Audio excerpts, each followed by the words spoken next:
લો એટલે તમને ખબર પડી જાય. વાર્તામાં જ ક્યાં પડવા, વાર્તામાં પડવાનું નથી, ખરું જ જાણવા છે. વાર્તા પૂછે, વાર્તા તો કેવી પડે, નાના છોકરા આગળ વાર્તા કરવી પડે, પણ એનું સિદ્ધાંત સમજાવવા. એક ચકલો હતો, એક ચકલી હતી. ભાઈ ચકલો ચોખાનો દાણો લાવ્યો, ચકલી દાળનો દાણો લાવી, અને પછી બે જણાએ ખીચડી કરીને ખાધી, હંપીને ખાધી. મુખ્ય વાત તો વાર્તા તો આટલી જ છે. પણ એની અંદર જે કહેવાનું છે કે બે જણાએ ભલે એક દાણો ચોખાનો લાયા ને એક દાણો લાયા દાળનો, પણ બંને જણાએ હંપીને ખાધું. આટલી વાર્તા કરીએ છોકરા આગળ. પછી સવાલ પૂછે કે તમે જે ખીચડી કરી હતી એ તપેલી કઈ સાઈઝની હતી? હવે એવું તમે પૂછો તો મારે પડ્યા ના, ક્યાં સમજણ પડે? ભાઈ તપેલી કોણ જોઈ છે પણ, અને એક ચોખાનો દાણો એક દાળનો દાણો હોય તે એમાં કેવડી સાઈઝની તપેલી જોઈએ? તપેલીની વાત જ નથી આમાં. પણ જો એવો પેટા પ્રશ્ન તમે પૂછો તો ગૂંચાઈ જાય, ગૂંચવાડ જ થાય. કેમ? કારણ કે વાર્તા છે, માત્ર વાર્તા છે. વચો વિભૂતિ નતું પારમાર્થ્યમ. આ તો વચો વિભૂતિ વાણીનો વિલાસ છે, પારમાર્થિક નથી. પારમાર્થિક તો સત્ય તો આ છે, વેદાંત છે, એ ખરું પારમાર્થિક સત્ય છે, એ સમજવું છે. એટલા માટે અહીંયા આગળ આ સવાલ પૂછે છે કે મહારાજ ભક્તિ, જ્ઞાન અને વૈરાગ્ય કેવી રીતે પ્રાપ્ત થાય, અને એનાથી ઉત્પન્ન થનાર એ મહાન વિવેક કેવી રીતે પ્રાપ્ત થાય, અને એ પ્રાપ્ત થયા પછી કેવી રીતે ટકે અને કેવી રીતે વધે, એની વાત કરો. બહુ જ ઊંડો સવાલ છે, પણ બહુ મજાનો સવાલ છે. વેદાંત તમને તમારા જીવનની જ વાત કરે છે, એટલે અઘરું બિલકુલ નથી. અઘરું બનાવી દીધું છે બોમ્બાસ્ટિક શબ્દો વાપરીને. આ શબ્દો બોલે ને એટલે માણસ ગુંચાય કે આ શું સવાલ જ શું પૂછે, ખબર નહીં પડે. ત્રીજો સવાલ પૂછો કે કળિયુગની અંદર આસુરી સ્વભાવના જીવો બહુ વધી ગયા છે, અને અનેક પ્રકારના ક્લેશોથી બિચારા દુઃખી પણ થાય છે. આ દુઃખી થાય છે એનું કારણ ભગવાન નથી કરતો. ભગવાનને કઈ તમારી જોડે વેર નથી. ભગવાન શું કરવા મોંઘવારી વધારે? ભગવાન શું કરે તમારો છોકરો મારી નાખે? તમારે ભગવાનને શું વરવાડ થઈ છે ભાઈ? પણ આસુરી સ્વભાવના જીવો થઈ ગયા છે, અને એમની હાથે જ દુઃખી થાય છે, એમાં બીજું કોઈ દુઃખી કરતું નથી.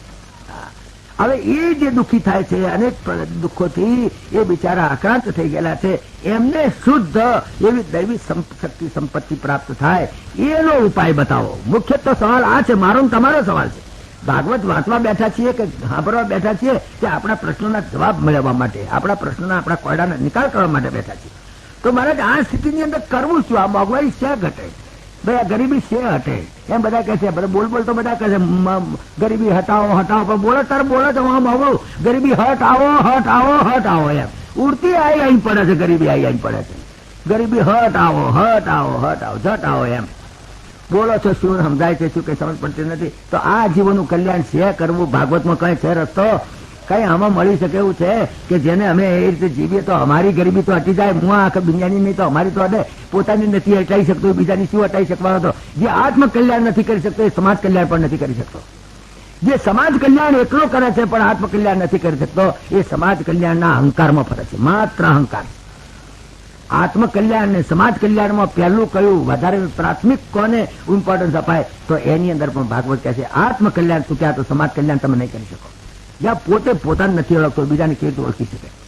આ બધી વાતો પૂછે છે કે કળિયુગની અંદર આસુરી સ્વભાવ થઈ ગયો છે, આસુરી સંપત્તિનું જોર બહુ વધી ગયું છે, અને એના કારણે જગત દુઃખી છે. કારણ કે સંતો હંમેશા પોતાના સ્વાર્થ માટે નથી પૂછતા, એ હંમેશા જગતના કલ્યાણ માટે પૂછે. તો આ ઋષિઓ જગતના કલ્યાણની ચિંતા કરે છે. આપણે તો આપણા બહેરા છોકરાની ચિંતા કરીએ છીએ, જયારે સંતોનું લક્ષણ એ છે કે જગતના કલ્યાણની ચિંતા કરે. એટલે આ બધા પ્રશ્નો જગતના કલ્યાણના છે. પરીક્ષિતે જગતનો કલ્યાણ માટે પૂછ્યું છે. ભાગવતની અંદર જેટલા પ્રશ્નો છે એ બધા તમારા મને જ લાગુ થાય છે. પરીક્ષિતને લાગુ થાય કે ના થાય, શંકાદી કૃષ્ણને લાગુ થાય કે ના થાય, એમને રોટલાની તંગી નહોતી, એ તો સુખી હતા. પણ આ લોકોએ આપણે માટે કરીને અને વ્યાસ નારાયણે એમના નિમિત્ત બનાવીને આપણને આ બધા પ્રશ્નોના જવાબો આપેલા છે ભાગવતમાં. આજે તો સવાલો ફક્ત જોઈએ છે કે ભાગવતમાં કેવું કેવું આવવાનું છે, શું આવવાનું છે. તો કળિયુગના જે આસુરી સ્વભાવવાળા જે જીવો છે અને અનેક ક્લેશથી પીડા છે, ઘડીકમાં રામલો નાસી જાય છે, ઘડીકમાં ગેસનો બાટલો નથી આવતો, ઘડીકમાં આ ઉપાધ્યો છે. આ ઉપાધ્યોમાંથી મુક્ત થવા ભાગવતમાં કઈ રસ્તો છે? મુખ્ય વાત એ છે, આપણે તો આપણા સવાલની વાત. આ બધી ઉપાધિમાંથી મટાય એવો કોઈ રસ્તો, અને ગૃહસ્થાશ્રમમાં રહીને જીવવું અને એની અંદર કેવી રીતે જીવવું, એનો કોઈ ઉપાય, એનો કોઈ સરળ માર્ગ કે જ્યાં કઈ દુઃખ નથી, જ્યાં માત્ર આનંદ છે, એ તમને મળી શકે એવો કોઈ ઉપાય છે? બતાવો. ચોથો સવાલ પૂછે છે કે ભગવદ પ્રાપ્તિનો શાશ્વત કલ્યાણકારી પવિત્ર એવું સાધન બતાવો. કારણ પછી તો ભગવદ પ્રાપ્તિ પણ કરવાની. તો ભગવદ પ્રાપ્તિનું એક શાશ્વત એવું કોઈ સાધન બતાવો. લક્ષ્મીનારાયણના મંદિરમાં જઈએ તો અમારો મોક્ષ થઈ જાય? ફક્ત ઓમ નમો ભગવતે વાસુદેવાય મંત્રનો જાપ કરીએ તો જ મોક્ષ થઈ જાય? કોઈ એવું શાશ્વત સાધન, કોઈ એવી શાશ્વત પદ્ધતિ, કોઈ એવું નિશ્ચિત એવું એ શ્રેયશ્ચ નિશ્ચિતમ બ્રુહિતર્મે. એટલા માટે અર્જુને શરૂઆતમાં પૂછ્યું. અર્જુનનું આ ભગવદ્ ગીતા અને ભાગવતને આપણે કમ્પેરિઝનમાં જ દેવાય, કારણ કે ભાગવત એ ભગવદ્ ગીતાનું ભાષ્ય જ છે. તો અર્જુનનો સવાલ જ આ છે, એ શ્રેયશ્ચ નિશ્ચિતમ બ્રુહિતર્મે. મારું શ્રેય થાય એવું કરો એટલું બોલ્યો હતો તો અધૂરું પડે. મારું શ્રેય થાય, મને બંગલો મળે તો મારું શ્રેય થાય, મને દીકરા મળે તો મારું શ્રેય થાય, મને લોટરી લાગે તો મારું શ્રેય થાય. એ શ્રેય નહીં, એ શ્રેય નિશ્ચિત નથી. એ શ્રેય થાય, બંગલો થાય પણ મૂકી દેવો પડે જતી વખતે. એ દીકરા થાય પણ દીકરા જતી વખતે મૂકીને જવું પડે. એ પત્ની મળે પણ પત્ની મૂકીને જવું પડે. પૈસા મળ્યા પણ મૂકીને જવું પડે. નિશ્ચિત શ્રેય કે જે મારી જોડે આવે. જોડે ના આવે ને શું કરવાનું? હું અહીં આગળ આવ્યો ને મને આ માઇક મળ્યો ને આ ખુરશી મળીને આ બધું મળ્યું, પણ નિશ્ચિત નહીં. હું જતો રહું તો આ બધું મને લઈ ના જવા દે કે મૂકીને જાઓ એમ કે. તો મૂકીને જાય શું કરવાનું? એમાં તો આપણે કઈ આનંદ ના આવે. લઈ જવાનું કે તો આનંદ આવે. તો અહીંથી લઈ જવાય એવું નિશ્ચિત શ્રેય કયું છે? કેટલું ઊંડાણ છે આની અંદર. યત શ્રેય નિશ્ચિતમ બ્રુહિતર્મે. જેવું જોડે લઈ જઈ શકો. મારે જોડે લઈ જવાનું ના હોય. તમારે ઘેર આવ્યો ને તમે મને સારા સારા કપ પ્રતિબિંબ તાપ આવ્યો ને મોટી મોટી સ્ટીલની સ્ટીલની ડીશો જવડાય. મને તો તમારી રસોઈ કરતા સ્ટીલની સ્ટીલમાં હવા પડે કે આવી સુંદર ડીશો મારા ઘરમાં નથી. પણ જતી વખતે તમે લઈ ના જવા દો પછી મારે શું કરવાનું? એને તો નકામ. મારે તો એવું જોઈએ છે જેવું જતી વખતે મારું નિશ્ચિત શ્રેય થાય એવું કહો. યત શ્રેય નિશ્ચિતમ બ્રુહિતર્મે શિષ્યસ્તેહમ સાધિમામ ત્વામ પ્રપન્નમ. એ જ વાત અહીંયા આગળ કરે છે કે ભગવત પ્રાપ્તિનું શાશ્વત સાધન છે. એ મને સમજાવો. આ 5 સવાલો અહીંયા આગળ સુખદેવજી મહારાજ તમે જુઓ અહીંયા વાતમાં ભાગવતની અંદર આવે છે. અને એ સિવાય બીજા જે સવાલો આવે છે એ સવાલો માર્મિક છે, એના જવાબ પણ માર્મિક છે. અને જવાબોને જ આપણે સાંભળવા. મને ચિંતા એટલી હતી, આજે હવે તો 5 મિનિટ બાકી છે, પણ કે તમને એવી રીતે બેસવાની સગવડ થાય. કારણ ઘણા વૃદ્ધ માણસો હોય, ઘણાને પગ બેસવાની તકલીફ હોય, કોઈને ખુરશીની જરૂર હોય. તો હું તો આ ભાઈ લોકોને વિનંતી કરું કે ભાઈ એવા વૃદ્ધ માણસો કે ટુ બી કમ્ફર્ટેબલ. એક વાત. બીજું સમય બદલવો પડે એવું લાગે છે, બધાને લાગે છે. કારણ કે સવારમાં 7 વાગે આવી શકાય નહીં. અધવચમાં આવે તો એની મજા નહીં આવે. પહેલો પાઠ નહીં આવડે, બીજો પાઠ નહીં આવડે. આ એવું નથી કે એક દાડ જઈ આવીશું, પૂર્ણા ઉતીન દાડ જઈ આવીશું એમ કે પૂર્ણા ઉતીન દાડ કઈ પુણ્ય મળે નહીં. શું કે વચમાં ભગવાનનો જન્મ કેટલા વાગે થવાનો છે, એટલા વાગે જઈશું એમ. ભગવાનનો જન્મ અહીં નથી થવાનો. ભગવાનનો જન્મ બનમ કશું થવાનું નથી. અને થશે તો તમારા આવવાથી નહીં થાય. અને તમે જતા રહેશો તો અટકેશે નહીં. હવે એને કોઈ કઈ દશમ સ્કંદ ક્યારે આવે છે તારથી જઈશું. પણ દશમ સ્કંદ તમને નહીં સમજાય. 9 સ્કંદ નહીં સાંભળતા લગી. કારણ કે દશમ સ્કંદ છે ને એ તો નરું અમૃત છે. પણ અમૃત ઝીલવા માટે જે તપેલી ચોખ્ખી કરવી પડે ને, 9 સ્કંદ સુધી વ્યાસનારાયણ તપેલી ગજ કરી છે. 9 સ્કંદ સુધી તો તપેલી ઓળખવાનું કામ કર્યું છે વ્યાસનારાયણ. તમારી તપેલી ગંદી હશે તો દશમ સ્કંદ ક્યાં રેડશો? ગંદુ થઈ જશે. એટલે 9 સ્કંદ સાંભળ્યા સિવાય દશમ સ્કંદ સાંભળવાનું કોઈ વાત નથી. તમે કલાક 2 કલાક આવો તો જુદી વાત છે, મને વાંધો નથી. પણ બાકી ખરેખર તો તમને પૂરેપૂરો લાભ તો જો આખું ભાગવત સાંભળતો જ મળે. અને એ ભાગવત આખું અને તે વેદાંતની પરિભાષામાં, વાર્તાની પરિભાષામાં નહીં સાંભળવું હોય તો જ એને માટે આ સાધન છે. પછી કોઈ આવો તો ભલે આવો. એટલે ટાઈમ પણ એવો નક્કી કરો કે જ્યારે તમે અચૂક આવી શકો. નિયમ એવો છે કે 8 વાગ્યાનો ટાઈમ હોય તો 8 માં 5 કમે આવી જવું પડે. 8 ને 10 મિનિટે આવો તો ના ચાલે. 10 એટલે 10ના ટકોરે પૂરું એટલે પૂરું. 1 સેકન્ડ તમે રોકવાના નહીં, 1 સેકન્ડ મોડું કરવાનું નહીં, 1 સેકન્ડ વહેલું કરવાના નહીં, 1 સેકન્ડનો કોઈનો ટાઈમ બગાડવાનો નહીં. અને વચમાં 10 મિનિટની ડિસ્ટન્સ રાખીએ. કારણ કોઈ વૃદ્ધ માણસ હોય, કોઈ પેશાબ પાણીની તકલીફ હોય, તમે જ્યાં સુધી કમ્ફર્ટેબલ ન હો ત્યાં સુધી તમને સાંભળવાની મજા નહીં આવે.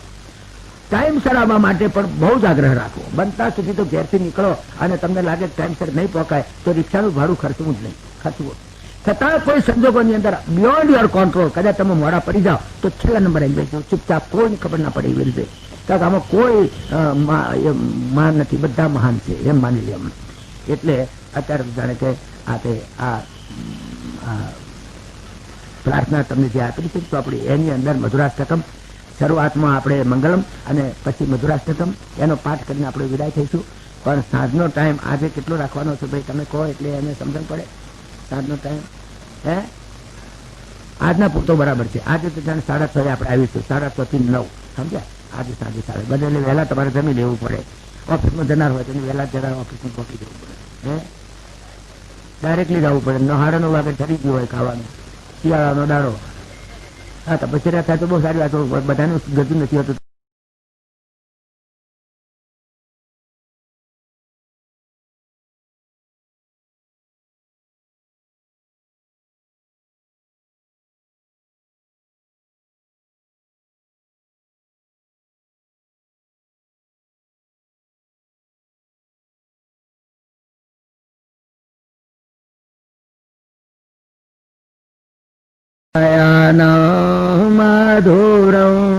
हसितं मधुरं हृदयं मधुरं गमनं मधुरं मधुराधिपते रखिलं मधुरं वचनं मधुरं सरितं मधुरं वसनं मधुरं वलितं मधुरं सलितं मधुरं भ्रमितं मधुरं पतेरखिलं मधुरं वेणुर्मधुरो रेणुर्मधुरा पाणि मधुरा पादौ मधुरौ नृत्यं मधुरं सख्यं मधुरं श्रीपतेरखिलं मधुरं गीतं मधुरं पीतं मधुरं भुक्तं मधुरं सुप्तं मधुरं रूपं मधुरं मधुरं मधुराधिपतेरखिलं मधुरं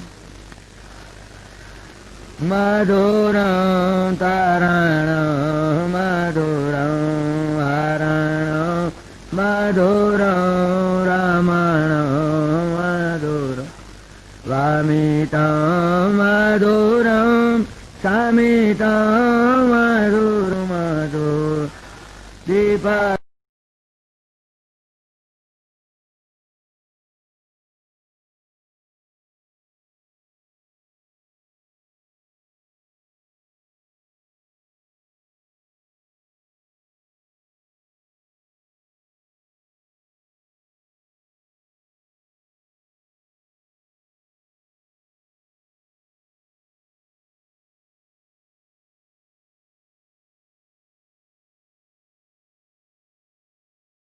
मधुरा माला मधुरायम मधुरा बीति मधुरा सलिलं मधुरं कमलं मधुरं मधुराधिपतेरखिलं मधुरं गोपी मधुरा लीला मधुरां युक्तं मधुरं मुक्तं मधुरं दुग्धं मधुरं शिष्टं मधुरं मधुराधिपतेरखिलं मधुरं गोपी वो मधुराय श्रीर्मधुरा प्रोषिर्मधुरा दलितं मधुरं फलितं मधुरं मधुराधिपतेरखिलं मधुरं मधुराधिपतेरखिलं मधुरं सर्वेत्र सुखिनः सन्तु सर्वे सन्तु निरामया सर्वे भद्राणि पश्यन्तु मा कश्चित् दुःखमाप्नुयात् ओम शांति शांति। साढ़े 6:30 वागे आई जाए 6:30 कमे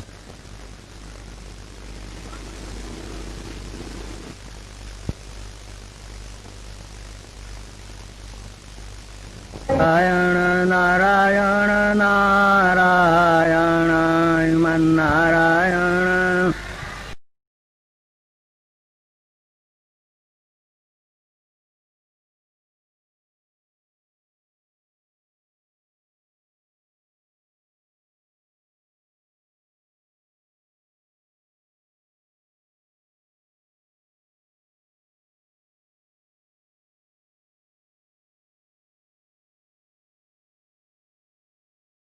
ઓળખાણ કરાઈ. પહેલી તો સવારમાં ઘણા ભાઈઓ નહોતા, પણ એમને થોડીક ઓળખાણ કરાવી દઉં. આ ભાગવત કોઈ પુસ્તક નથી, ભાગવત કોઈ નોવેલ નથી, ભાગવત કોઈ વાર્તાની ચોપડી નથી. ભાગવત શું છે એની ઓળખાણ તો વ્યાસનારાયણે શરૂઆતમાં જ આપી દીધી. પહેલા જ અધ્યાયમાં અને પહેલા શ્લોકમાં એની ઓળખાણ આપી કે આ ભાગવત શું છે. નોવેલ હોય તો તમે વાંચીને ફેંકી દો બીજે દાડે, તમને પછી વાંચવાનું મન નહીં થાય. વાર્તાની ચોપડી નથી, ઇતિહાસ પણ નથી. ઇતિહાસ હોય તો એની અંદર સાલો આપેલી હોય, મોગલ પીરિયડ આ સાલથી આ સાલ, મરાઠા પીરિયડ આ સાલથી આ સાલ, બ્રિટિશ પીરિયડ આ સાલથી આ સાલ, એવી કોઈ વાર્તાઓની અંદર ક્યાંય સાલો પણ આપી નથી, ઇતિહાસ પણ નથી. આ ભાગવત શું છે એની ઓળખાણ સુખદેવજી મહારાજે આપી, અને એ અમારા વ્યાસ નારાયણે પણ નોટ કરી. એની અંદર આ ભાગવત શું છે? નિગમ કલ્પતરો ગલિતમ ફલમ સુખમુખાદ અમૃતદ્રવ સંયુતમ પિબત ભાગવતમ રસમાલયમ મુહુરહો રસિકા ભુવિ ભાવુકા.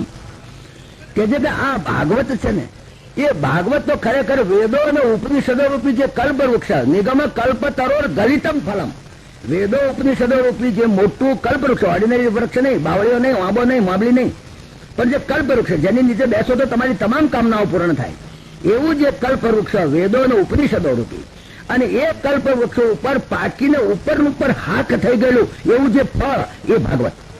ભાગવત એટલે વેદો અને ઉપનિષદોનો સાર, નર્યું વેદાંત, નર્યું ઉપનિષદો, બધો વેદોનો સાર બધો ભાગવત ની અંદર. કારણ કે આંબો હોય તો એના થળિયામાંથી, એના મૂળિયામાંથી જે કઈ રસ બધો આવે ક્યાં? પાકી ગયેલી કેરીની અંદર. પાકી ગયેલું ફળ છે એની અંદર બધો રસ હોય, અને એ રસ પી શકાય. કે તમે થળિયાને બચકા ના ભરી શકો, તમે ડાળિયાને બચકા ના ભરી શકો. રસ કાઢવો હોય તો એ ફળને પકડવું પડે, અને આ ફળ છે વેદો ઉપનિષદો રૂપી જે કલ્પ વૃક્ષ, અને એની ઉપર લાગેલું નિગમ કલ્પતરોર ગલિતમ ફલમ, પાકીને ઉપર હાથ થઈ ગયેલું. કૃત્રિમ ઉપાયથી હાથ થયેલું નહીં, કૃત્રિમ ઉપાયથી પાકેલું નહીં, પણ ઉપર એની મેળે કુદરતી રીતે પાકીને જે થઈ ગયેલું જે પાકું ફળ, અને એ ફળ નિગમ કલ્પતરોર ગલિતમ ફલમ સુખમુખાદ અમૃત દ્રવ સંયુતમ.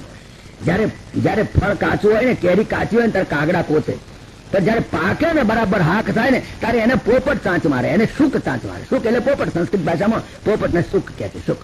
તો સુખદેવજી મહારાજે એને ચાંચ મારી, પોપટે ચાંચ મારી, અને એમાંથી જે અમૃત આવ્યું એ અમૃત પીબત ભાગવતમ રસમાલયમ, એ આ રસનો ભંડાર, વેદાંત અને ઉપનિષદો જે વેદાંત ઠસ ભરેલું છે એ આ ભાગવત. કોઈ વાર્તાની ચોપડી નથી, તમે વાંચવા બેઠા છો. પીબત ભાગવતમ રસમાલયમ મોરો રસિકા ભુવિ ભાવુકા. જો તમે રસિક હો તો, જો તમને રસનો કઈ સ્વાદ હોય તો, પછી જેનું મોડું જ આવી ગયું છે એને આમાં રસ નહીં પડે. કાગડા કોચે, તો જયારે પાકે ને બરાબર હાક થાય ને ત્યારે એને પોપટ ચાંચ મારે, એને સુખ ચાંચ મારે. સુખ એટલે પોપટ, સંસ્કૃત ભાષામાં પોપટ ને સુખ કહે છે, સુખ. તો સુખદેવજી મહારાજે એને ચાંચ મારી, પોપટે ચાંચ મારી, અને એમાંથી જે અમૃત આવ્યું એ અમૃત પીબત ભાગવતમ રસમાલયમ, એ આ રસનો ભંડાર, વેદાંત અને ઉપનિષદો જે વેદાંત ઠસ ભરેલું છે એ આ ભાગવત. કોઈ વાર્તાની ચોપડી નથી, તમે વાંચવા બેઠા છો. પીબત ભાગવતમ રસમાલયમ મોરો રસિકા ભુવિ ભાવુકા. જો તમે રસિક હો તો, જો તમને રસનો કઈ સ્વાદ હોય તો, પછી જેનું મોરું જ આવી ગયું છે એને આમાં રસ નહીં પડે. આજે સમાજનું મોરું આવી ગયું છે એટલે એને આમાં રસ નથી પડતો, એને આસપાસ ને સિને સર્કલ ને ચિત્રલોકમાં હવાજ પડે છે, એને ફૂટપાથિયા લિટરેચરમાં હવાજ પડે છે, એને ભાગવતમાં હવાજ નથી પડતો. અને એવા જે જીવો જે છે ને એ અહીંયા આવે પણ નહીં. એ 6 થી 6.5 થી 9 ના આવે, 6 થી 9 જાય, 6 થી 9 ચાલે છે પાછા બીજા કથા, એમાં એ જાય. 6.5 થી 9 એ આત્માઓ એ અકર્મી જીવો નહીં આવી શકે. તો આ કે છે પીબત ભાગવતમ રસમાલયમ. તમે રસ છે નર્યો, આની અંદર નર્યો રસ છે. આ ફ્રૂટ એવું છે, આ ફળ એવું છે કે જેમાં ગોટલો નથી, ગોટલી નથી, છોતરા નથી, રેસા નથી, બિયા નથી, કાંઈ નથી. નર્યું ને નર્યું અમૃત, નર્યું એમ પી જ જાઓ, બીજી વાત નહીં. કશું ફેંકી દેવાનું નથી, એક શ્લોક ફેંકી દેવા જેવો નથી, એક શબ્દ ફેંકી દેવા જેવો નથી. આખું ભાગવત નર્યો રસ, નર્યો રસ. અને વેદાંત જ છે અંદર. વાર્તાઓને તમે વળગી પડ્યા છો, વાર્તાઓ તો તમે ઘણી સાંભળી છે, ઘણા ભાગવત સાંભળ્યા છે. ધ્રુવજીની વાત તમે જાણો છો, પ્રહલાદની વાત તમે જાણો છો, પ્રહલાદની હાહુનું નામ શું એ તમને ખબર છે, અને પ્રહલાદની અને ધ્રુવજીની વેવાણનું નામ શું હતું એ તમે ગોખીને મરી ગયા. પણ ખરું વેદાંત જે સમજવાનું હતું એ રહી ગયું. આ તો કર્યું એવું ફરી ઉછેટી દીધો, જે ખરું જાણવાનું હતું એ ફેંકી દીધું. આ વેદાંત સમજાવવાની વાત છે. આ એટલા માટે મેં સવારમાં ચોખવટ કરી હતી કે તમે જે ભાગવત સાંભળો છો એ ભાગવતની જે વાર્તાઓ છે, વાર્તાઓ બહુ જ ઓછી આવવાની. આની અંદર ઠેર ઠેર વેદાંત, ઠેર ઠેર વેદાંત, શબ્દ શબ્દમાં, વાક્ય વાક્યમાં, એક એક શ્લોકની અંદર નરું વેદાંત તરી આવે. એ વેદાંત આપણે સમજવા બેઠા છીએ. એટલા માટે આ જેમ બીજી કથાઓ છે એવી આ કથા નથી. મેં તમને હવારમાં ચોખવટ કરી દીધી. કારણ કે કોઈ કથા નથી આ કે જે તમે સાંભળવા માટે ચાલો પુણ્ય મળી જશે, પુણ્યના પડીકો વેચાશે, લઈ જજો તમે પુણ્યના પડીકો 8 દાડા બેસો એટલે એવું પુણ્યનું પડીકો વેચાવાનું નથી. અને આ કોઈ એવી કથા નથી કે જે કોઈ મોટા સંત મહાત્મા કરવા બેઠા હોય. હું કોઈ સંત નથી, કોઈ મહાત્મા નથી, કોઈ ફકીર નથી, કોઈ ઓલિયો નથી, પેગંબર નથી, દિગંબર નથી. હું પણ તમારા જેવો એક ફસાયેલો જીવ છું અને હું જે સમજો છે તમારા આગળ રજૂ કરવાનો છું. એટલા માટે આપણે આ અને સેમિનાર જેને કહેવાય જ્ઞાન યજ્ઞ છે. આ જ્ઞાન યજ્ઞની અંદર વેદાંતને સમજવું છે, પૂરેપૂરું વેદાંત સમજવું છે. વ્યાસ નારાયણે મજૂરી કરી છે, અમથી નથી કરી. વાર્તાઓ લખવા માટે વ્યાસ નારાયણ નવરા નહોતા. અને પરીક્ષિતને હાથમે દાડે મોતના કુવામાં ટાટિયા લબડાઈને બેઠો છે, જવું છે, એને એવી નવરાશ ના આવે એ વાર્તો સાંભળવાની. પણ આની અંદર વેદાંત સમજાવવા માટે કરીને મજૂરી કરી છે. એટલે વ્યાસ નારાયણે છેલ્લા સ્કંદની અંદર ચોખવટ કરી દીધી કે આ બધી વાર્તાઓ ભાગવતમાં જે કહી છે ને એ માત્ર મારો વાણી વિલાસ છે, બીજું કાંઈ નથી. એનું ખરું તત્વ તો વિવેક અને વૈરાગ્ય છે એનું. એટલા માટે 12મા સ્કંદની અંદર frankly he has admitted, Frank admission કરી દીધું વ્યાસ નારાયણે. કથાયમાંસ્તે કથિતા મહીયસામ. આ જે મેં રાજાઓની વાત તારા આગળ કરી, સુખદેવજી કહે છે પરીક્ષિત તું રાજા હતો, રાજાની કોટીનો હતો, મેં બધી રાજાઓની વાતો કહી. જો તું વેપારી હોત ને તો હું તને સરબજારની વાતો કરત, એમાંય વેદાંત શીખવાડી દે. અને તું સરકારી નોકર હો તો પેન્શનની ગ્રેજ્યુએટની વાતો કરો, એમાંય તને વેદાંત શીખવાડી દે. મારું મુખ્ય જે તો વેદાંત સમજાવવાનું છે. તું રાજા છું એટલા માટે મેં રાજાઓની વાતો કરી. કથાયમાંસ્તે કથિતા મહીયસામ વિહાય લોકેશુ યશા પરેશામ. એમાં જે સંસારના અનુભવો કર્યા છે, જેટલી થપ્પડો ખાધી છે, જ્યાં જ્યાં ખાડામાં પડ્યા છે ત્યાં બધે લાલ બત્તીઓ કરવા સારું પાને પાને લાલ બત્તી મૂકી દીધી છે મેં. પાને પાને જે મ્યુનિસિપાલિટી રોડ કરતી હોય તો લાલ ફાનસ મૂકે, લખે ડેન્જર ડેન્જર, એમ પાને પાને ડેન્જર મૂકી દીધેલું છે ભાગવતની અંદર. કયા કયા રાજાઓએ કેવી કેવી થપ્પડો ખાધી, ક્યાં પછડાયા, ક્યાં પટકાયા. Compare with your life. તમારી લાઈફ સાથે કમ્પેર કરો. વાર્તાઓને પકડશો નહીં પણ આને પકડો, પોતાના જીવનને પકડવાની વાત છે. તો સુખદેવજી મહારાજે ચોખવટ કરી દીધી. જે ચોખવટ અત્યારે 5 મિનિટમાં તમારા આગળ હું કરી દઉં છું એટલે તમે બીજા બ્રહ્મ નારો. કથાયમાંસ્તે કથિતા મહીયસામ વિહાય લોકેશુ યશા પરેયુષામ વિજ્ઞાન વૈરાગ્ય વિવક્ષયા વિભો. આ વાર્તા, આ ભાગવત કથા કરવાનો મુખ્ય ધ્યેય તો વિજ્ઞાન અને વૈરાગ્ય પેદા થાય. વિજ્ઞાન એટલે સાયન્સ નહીં, ટેકનોલોજી નહીં. વિજ્ઞાન એટલે વિશેષ પ્રકારનું એક અનુભૂતિમાં આવેલું જ્ઞાન, આત્મજ્ઞાન, જે અનુભૂતિમાં આવેલું એપ્લાઇડ નોલેજ વિજ્ઞાન. અને વૈરાગ્ય સંસારની અંદરથી, સંસારના વિષયોમાંથી વૈરાગ્ય પેદા થાય એ હેતુથી એ માય મજૂરી કરેલી છે. વિજ્ઞાન વૈરાગ્ય વિવક્ષયા વિભો વચો વિભૂતિર. બાકી વાર્તાઓની અંદર હું જે બોલું ને એ તો મારી માત્ર વાણી વિલાસ છે. ન તું પારમાર્થ્યમ, એ પારમાર્થિક નથી. આ ચોખવટ કરી દીધી. જે શ્લોક તમને કોઈ બતાવે નહીં. આ શ્લોકમાં મુદ્દાની વાત આ છે કે વિવેક અને વૈરાગ્ય પેદા થયો, તમારી અંદર વિજ્ઞાન અને વૈરાગ્ય પેદા થયું તો તમે ભાગવત સાંભળ્યું. અને નહીં તો મનોરંજન કાર્યક્રમ થઈ ગયો. એક કાર્યક્રમ કરવો પડે એટલે કર્યો. આ મનોરંજન કાર્યક્રમ નથી. આની અંદર વેદાંત સમજવું છે અને પૂરી રીતે સમજવું છે. અને જો તમે આ 15 દિવસ 16 દિવસ દરમિયાનમાં તમે જો કંઈ પણ વિજ્ઞાન અને વૈરાગ્ય જો સંસારમાં પેદા ના થાય તો તમે સમજી લો કે જે તમે સાંભળ્યું છે ભાગવત નહીં હોય, બીજું કંઈક તમે સાંભળીને આવ્યા. ભાગવત નથી સાંભળ્યું. તમે તમારી અંદર જો કામ, ક્રોધ, લોભ, મોહ, મદ, માત્સર્ય, અગર તો રાગ, દ્વેષ જો ઓછા ના થતા જાય, ભલે પૂરા ના જાય પણ ઓછા થતા ના જાય, જો 100 દિવસ પછી તમે સરવાળો કરો અને તમે સવૈયું કાઢો અને જો ઓછું ના થાય તો સમજવું તમે જે સાંભળ્યું ભાગવત નહીં, બીજું કંઈ સાંભળ્યું. તમે અગ્નિમાં હાથ ગાળો જો તમે દાજો નહીં તો સમજવું તમે જેમાં હાથ ગાળ્યો તો અગ્નિ નહીં હોય, બીજું કંઈ કશે. તમે પાણીમાં હાથ ગાળો જો તમારો હાથ ભીંજાય નહીં તો સમજવું તમે જેમાં હાથ ગાળ્યો તો પાણી નહીં હોય, બીજું કંઈ કશે. એમ આત્માની અંદર આગળ તમારા અંતઃકરણની અંદર જો કંઈ પણ આમૂલ પરિવર્તન ના આવે, થોડું ઘણું પણ, તો સમજવું તમે સાંભળ્યું તે ભાગવત ને બીજું કંઈક, તમે બીજી કંઈક વાર્તાઓ સાંભળીને આવ્યા. તો આ વાતની મજૂરી કરી છે અને એ વાત સમજાવવા માટે પ્રયત્ન કર્યો છે. સવારમાં જે મેં વાત કરી હતી 2.5 કલાક, એનું આ ટૂંકાણમાં તમને 5 મિનિટમાં કહી દીધું. હવે વાર્તાની શરૂઆત તો થઈ ગઈ છે. વાર્તાની અંદર શનકાદિક ઋષિઓ સૂત પુરાણી પાસે ગયા અને કહ્યું મહારાજ અમે 1000 વર્ષનું સત્ર નક્કી કર્યું છે અને એની અંદર અમે તમારા આગળ પ્રશ્નો પૂછવા માંગીએ છીએ. જો શ્રોતા અને વક્તા બંનેની હેસિયત સવારમાં મેં સમજાઈ હતી. સુખદેવજી જેવો કહેનાર હોય અને પરીક્ષિત જેવો જો સાંભળનાર હોય તો આ ભાગવતની તાકાત છે. જીવનો 7 દિવસનું મોક્ષ આજે પણ કળિયુગમાં પણ કરી શકે. પણ મેં 50 વાર સાંભળ્યું, તમે 50 વાર સાંભળ્યું, હજુ મારો તમારો મોક્ષ થયો નથી. કોણ જાણે કેમ? પણ એનું કારણ એ બતાવ્યું હતું કે કોઈએ કહેનારે કહ્યું નથી ને સાંભળનારે સાંભળ્યું નથી. કહેનાર બી નથી સમજી શક્યો, સાંભળનાર બી નથી સમજી શકતો. ફક્ત પાઠ ઉપર ચડી બેઠા એટલે તમે સમજો કે વિદ્વાન થઈ ગયા, નહીં, જ્ઞાની નથી.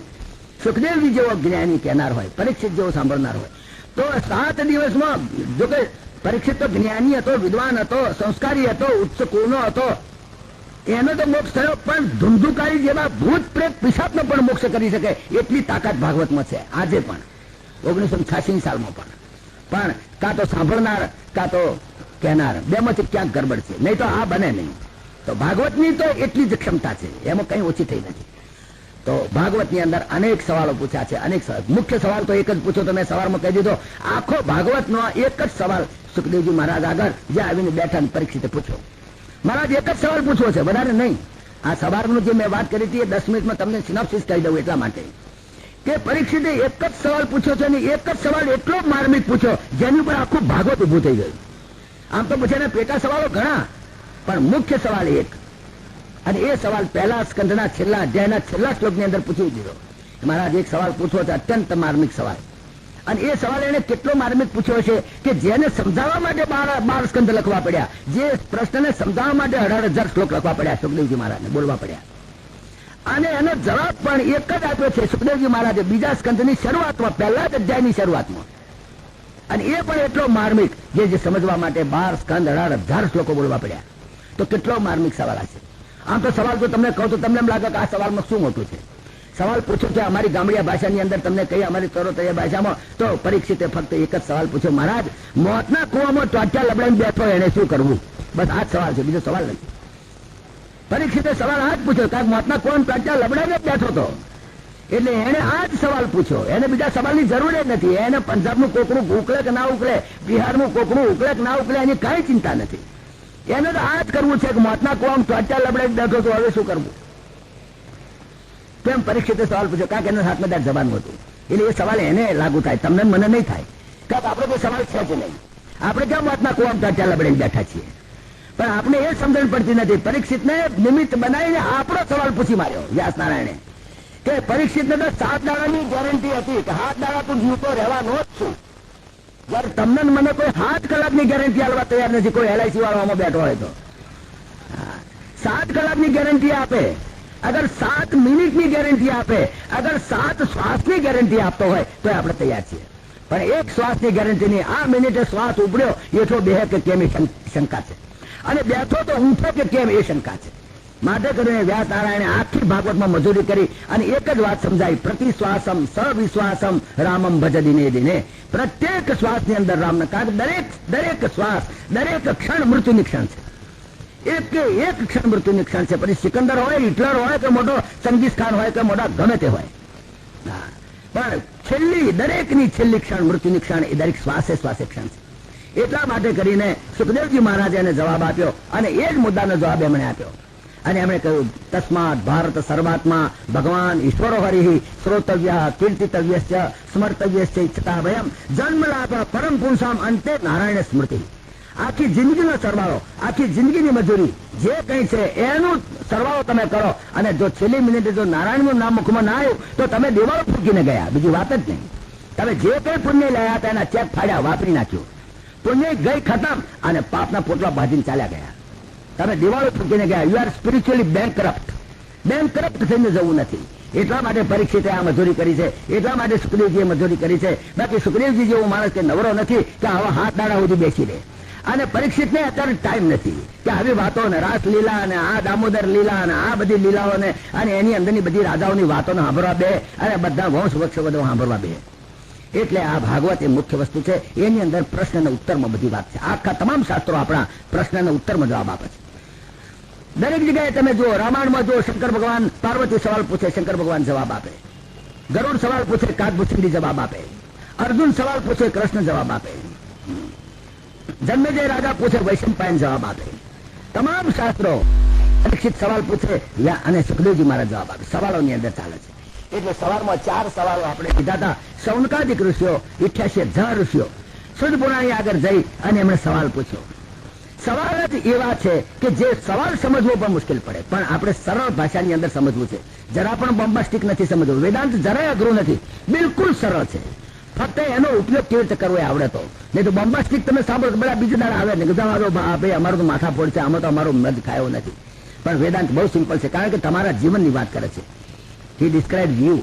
તમારી જ વાત, તમારું જ જીવન કેવી રીતે જીવવું એની વાત છે. મરવાની વાત તો ક્યાંય ભાગવતમાં છે જ નહીં. મરણ તો છે જ નહીં.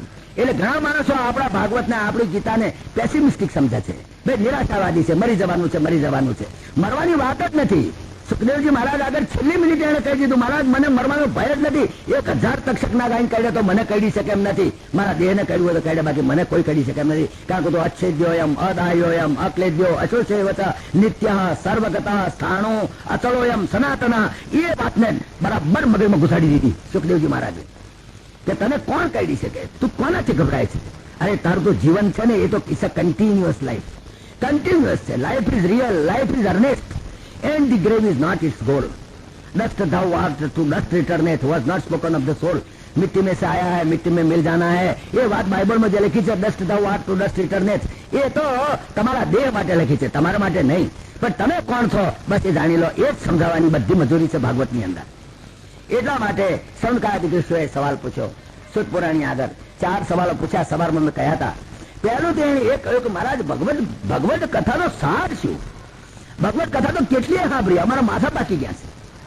હવે તો જઈએ છીએ બેસીએ છીએ, મહારાજે કથા બહુ હારી કરી, બહુ હારી કરી, બહુ હારી કરી, પણ શું કરી? બહુ હારી કરી, પણ શું કરી? બહુ હારી કરી, પણ શું કરી તો કઈ ખબર નથી. જો આ સ્થિતિ હોય તો ભાગવત કથા નહીં આવે. ભાગવત કથાનો સાર શું એ પહેલું અમને કહું. બીજું એને પ્રશ્ન પૂછ્યો, હું ટૂંકાણમાં કહું છું, સવારમાં જરા ડિટેલમાં સમજાયો હતો. બીજો સવાલ પૂછ્યો કે જે ભક્તિ, જ્ઞાન અને વૈરાગ્ય આ 3 અમને સમજાતું નથી. ભક્તિ કોને કહેવાય? ભક્તિ એને કોચી જોડા કુટી એને ભક્તિ કહેવાય. દાઢી રાખીએ 1.5 ફૂટની 4 ફૂટની ચોટલી રાખીએ એને ભક્તિ કહેવાય. ત્રિપુંડ કરી એને ભક્તિ કહેવાય. ઉભુટીલું કરી એને ભક્તિ કહેવાય. કે અમારે શું કરીએ તો ભક્તિ? વોટ ઇઝ ભક્તિ? ભક્તિનું રહસ્ય સમજાવો, જ્ઞાનનું રહસ્ય સમજાવો. જ્ઞાન કોને કહેવાય? એમ.કોમ LLB થઈ જાય તો જ્ઞાન કહેવાય. આખી દુનિયાના પર્વતો મોઢે બોલી જઈએ તો જ્ઞાન કહેવાય. આખી દુનિયાની નદીઓ મોઢે બોલી જઈએ તો જ્ઞાન કહેવાય. બરોડાની બધી સોસાયટીઓના પોપ્યુલેશન ફિગર્સ મોઢે બોલી જઈએ તો જ્ઞાન કહેવાય. ઓઇલ એન્ડ નેચરલ ગેસ કમિશનના બધા પ્રોડક્શનના ફિગર્સ, બધા સ્ટેટિસ્ટિક્સ બોલી જઈએ તો જ્ઞાન કહેવાય. અગર તો ઓસ્ટ્રેલિયામાં જે સોનાની ખાણો છે ઉત્પાદનના આંકડા બધા મોઢે બોલી જઈએ તો જ્ઞાન કહેવાય. યુનોનો પ્રમુખ જ્ઞાની કહેવાય. કોણ કહેવાય? વર્લ્ડ બેંકનો મેનેજર છે એ જ્ઞાની કહેવાય. જ્ઞાન કોને કહેવાય? અને વૈરાગ્ય એટલે શું? વૈરાગ્ય એટલે બહેરા છોકરાને તગડી મેળવા, સંન્યાસ લઈને નાહી જવું. શું કરવું તો વૈરાગ્ય? આ ભક્તિ, જ્ઞાન અને વૈરાગ્ય, આ 3 વાતોને સમજાવો. અને 3 વાતોથી જે પ્રાપ્ત થનાર એવું જે વિવેક. વિવેક કોને કહેવાય? વિવેક એટલે આવો બેસો પાણી પીવો તમે સારા છો એનું નામ વિવેક નહીં. વિવેક એટલે discrimination, the power of discrimination. What is right, what is wrong, શું સત છે, શું અસત છે, એનું ડિસ્ક્રિમિનેશન સમજાય કે આ સત છે, આ અસત છે, ભાઈ આ પિત્તળ છે, આ તો હોનું છે. તો એ સમજણ. તો એવી રીતે આ સંસારમાં કઈ વસ્તુ સત છે, કઈ વસ્તુ અસત છે. જે અસત છે એના હારું આખી જિંદગી બાથોડિયા માર્યા. જે અસત છે, જે અસત એટલે લઈ જવાય નહીં તે, અગર તો જે બદલાઈ જાય છે તે, એના માટે ઠેકડા માર્યા, એના માટે તમારા બાચકા ભર્યા અને છેવટે ઠાઠીને બાંધીને લઈ ગયા. તો એ અસત પાછળ મહેનત કરી, સતને સમજ્યા નહીં. તો સત અને અસતનું જે power of discrimination, that is called વિવેક. વિવેકની પરિભાષા વેદાંતની અંદર. તો વિવેક કેવી રીતે પ્રાપ્ત થાય અને વિવેક કેવી રીતે વધે એ સમજાવો. સંતકાદિક ઋષિ સવાલ પૂછે છે. ત્રીજો સવાલ પૂછ્યો કે વૈષ્ણવો જે છે એ લોકો માયાથી ફસાઈ પડેલા છે. એ માયામાંથી મુક્ત કેવી રીતે? માયા કોને કહેવાય? માયા નામની કોઈ બૈરી છે હાલત પહેરેલી? માયા નામની કોઈ શંખણી છે, કોઈ દેવી છે? કોણ છે માયા? અમે તો કોઈ મળ્યા નથી, અમે કોઈ દેખી નથી. અમને દેખાડો તો ખરા, અમે જોઈએ તો ખરા. માયા કોને કહેવાય? તો માયાનું સ્વરૂપ સમજાવો અને એમાંથી મુક્ત થવાનો રસ્તો બતાવો. માયાએ મારી નાખ્યા, માયાએ મારી નાખ્યા. શું મારી નાખ્યા? અરે પરમાત્માની બ્રહ્મ અને માયા એ તો ચિત્ત શક્તિ છે પરમાત્માની. માયા તો પરમાત્માની સિદ્ધ શક્તિ છે, જે પરમાત્માના ઈચ્છા માત્રથી, સંકલ્પ માત્રથી અનંત કોટી બ્રહ્માંડની ઉત્પત્તિ સ્થિતિ લય કરે છે, જે જગદંબા છે. અને જે બ્રહ્મની સાથે જે માયા થાય છે, જયારે બ્રહ્મા સાથે હોય ત્યારે બ્રહ્માણી, વિષ્ણુ સાથે હોય ત્યારે લક્ષ્મી, જયારે શંકર સાથે હોય ત્યારે જગદંબા પાર્વતી થાય. અને એ જયારે રામાવતાર, કૃષ્ણાવતાર લે ત્યારે રામ થાય, ત્યારે એ જ માયા જાનકી થઈને આવે. અને એ જ જયારે કૃષ્ણાવતારની અંદર રાધિકાજી થઈને આવે, એ માયા માર ખવડાવે છે. એ માયા તો જગદંબા છે, એ તો બહુ જ ઉપકારક છે. તો આ કઈ માયા માર ખવડાવે છે, કઈ માયાની વાત છે, કઈ માયામાંથી છૂટવાનો સંબંધ છે એ સમજાવો. આ વાત સવાલ પૂછે છે. ચોથો એને સવાલ પૂછ્યો કે કળિયુગની અંદર લોકો બહુ આસુરી સ્વભાવના થઈ ગયા છે, એટલા આસુરી સ્વભાવના થઈ ગયા છે કે એને લીધે કરીને અનેક જાતના દુઃખ ભોગવે છે. આ દુઃખ જે આવ્યું છે પરમાત્માનું નાખેલું છે જ નહીં. મોંઘવારી પરમાત્મા એ નથી ઉછેટી અને ગરીબી પરમાત્મા એ નથી ધકેલી. તમે ગરીબી હટાવો, ગરીબી હટાવો, હવે મેં વાત કરી હતી, હટ આવો કરે છે. ગરીબાઈ હટ આવો છે, હટ આડે આવે છે. આ તો ગરીબાઈ હટ આવતી જાય છે. તો આ જે દુઃખ આયા છે બધા સંસારના દુઃખો, રોમડો નાઈ ગયો છે, ગેસનો બાટલો આવતો નથી ને આ બધા દુઃખ છે, ઘણા દુઃખ છે. એ બધા દુઃખ સાથી ઉભા થયા છે. કોણે ઉભા કર્યા? મરચામાં ભેળસેળ કોણ કરે છે? દૂધમાં પાણીની ભેળસેળ કોણ કરે છે? આ આસુરી સંપત્તિના જીવો છે. આસુરી સંપત્તિના જીવોએ હાથે કરીને દુઃખ ઉભા કર્યા છે. તો એ આસુરી સંપત્તિના જીવોને કંઈ પણ એવી કોઈ દૈવી સંપત્તિ પ્રાપ્ત થાય એવો કોઈ ઉપાય છે? Is there any way? શું કરીએ તો આ દૈવી સંપત્તિ વાળા જીવો થાય અને જગત સુખી થાય? આ બધા પ્રશ્નો મારા તમારા પ્રશ્નો છે જે ભાગવતની અંદર બોલેલા છે. બીજો સવાલ એને પૂછ્યો કે મહારાજ એક વાત કહું, ભગવત પ્રાપ્તિનું સરળમાં સરળ સાધન કયું?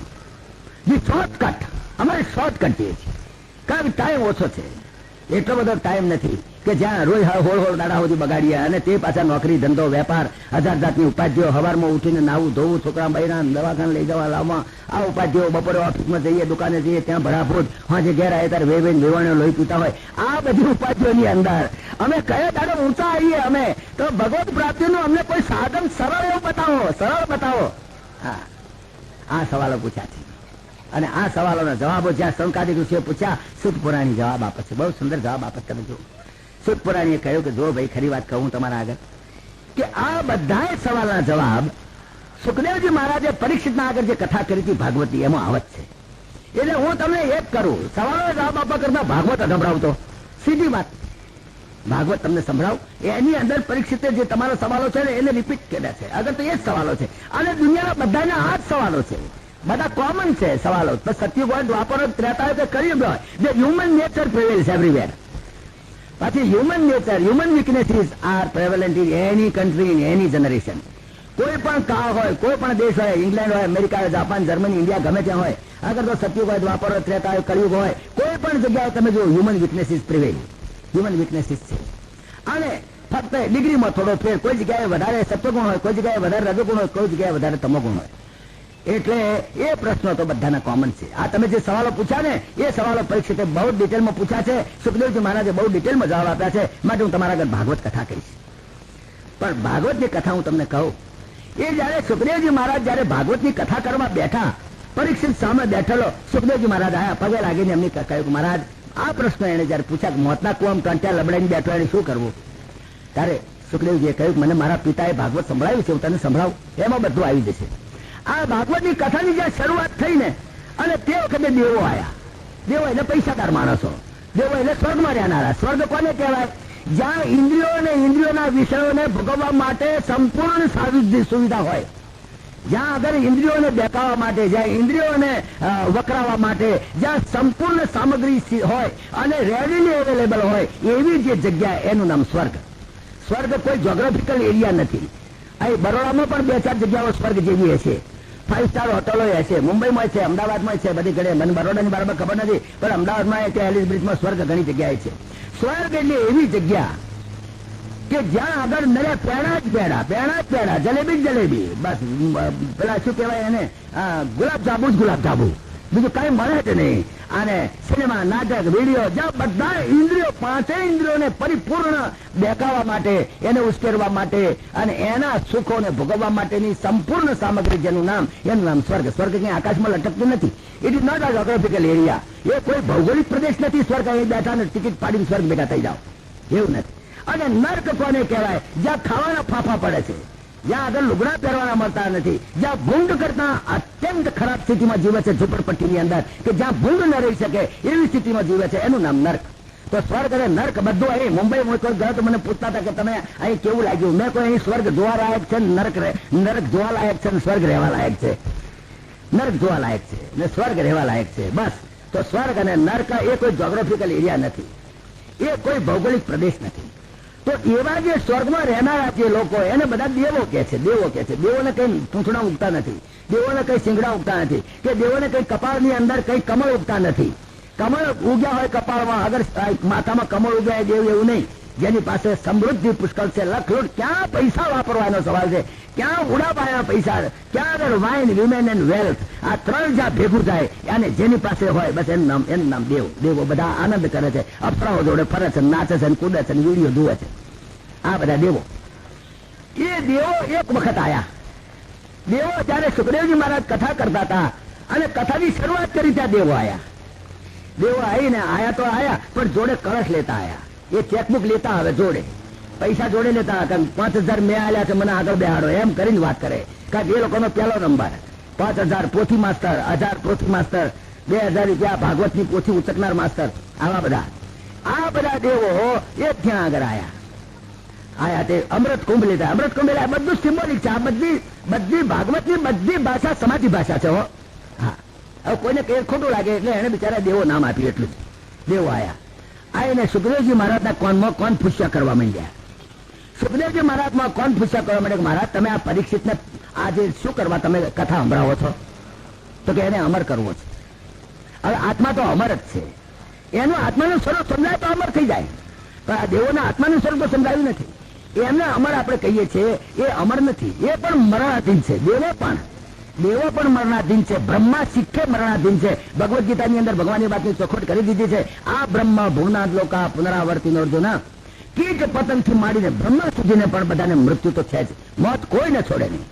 બ્રહ્માને પણ કેટલાય બ્રહ્મા મરી ગયા, કેટલાય જન્મ્યા. જે પરાત્પર બ્રહ્મના અંશમાંથી અનંત કોટી બ્રહ્મા ઉત્પન્ન થયા છે, અનંત કોટી શિવ, અનંત કોટી વિષ્ણુ ઉત્પન્ન થાય છે. એટલે બ્રહ્મા પણ મરણાધીન છે, એ પણ અમર નથી. દેવો પણ અમર નથી. પણ દેવોને આપણે અમર એટલા માટે કહીએ છીએ, રિલેટિવ ટર્મ છે. આપણા કરતા અસંખ્ય ગણું આયુષ માટે આપણે દેવ કહીએ છીએ. બાકી દેવો પણ મરણાધીન છે. હવે દેવો અમૃત પીવે છે, પછી વિસ્કી પીતા હોય ગરામ જાણે. પણ એ દેવો અમૃતનો કુંભ લઈને આવ્યા સુખદેવજી મહારાજ પાસે. અને સુખદેવજીને કોનમાં પૂછા કરવા માંડ્યા, સુખદેવજી મહારાજ આ તમારે જો પરીક્ષિતને અમર બનાવવો હોય તો અમે અમૃત લઈને આવ્યા છીએ, એને પી દો અને એના બદલામાં ભાગવત કથા અમને આપી દો. અમને જલ્દી જોઈએ, પૈસાથી ખરીદવું છે ભાગવત, પૈસાથી ખરીદી લેવું છે. અમારી પાસે અમૃત છે, અમૃત એટલે લખલૂટ રૂપિયા. તો તમે અમૃત લઈ લો